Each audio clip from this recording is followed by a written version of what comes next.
Let's face it, you're salty from the Nian banner because this furry doctor spooked you. Well, that's too bad, because he's going to give you a hard time if you want to use him. We're off to a bad start with this trait. Ack loses 3% HP a second. The higher his HP, the more HP he loses.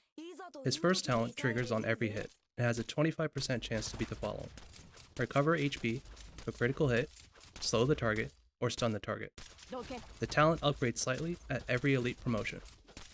At Elite 1, his range expands to a 4x3 tile radius. At Elite 2, his talent 1 effect to recover HP is increased by 20%. His stats are pretty good when he gets to Elite 2. He's basically a sniper with the damage, attack speed, and low cost. Skill 1. His attack speed is increased on manual trigger. It's a vanilla skill that complements his talent to trigger more often. His talent is still RNG, but you get more chances to possibly slow, stun, or crit multiple times. It's a low SP cost, and it's the safest of the 3 skills to use.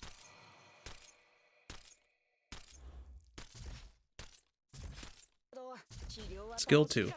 On skill trigger, he fires at his own ally 15 times with a 500 attack power. Afterwards, the target and Ack receive increased defense and max HP for a 30-second duration.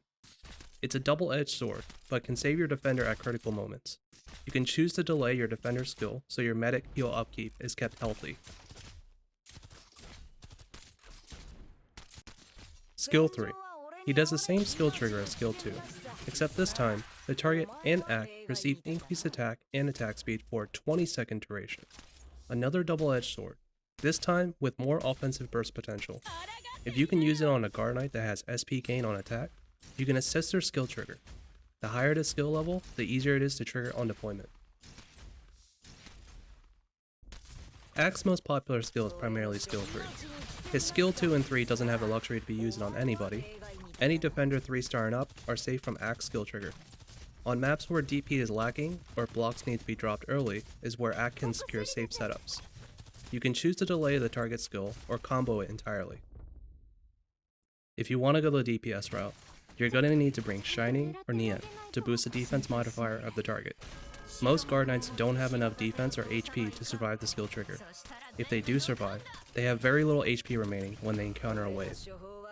It's a dangerous offensive strat that can provide the edge in situations where Guard Knight's skill alone is not enough damage output in a short amount of time.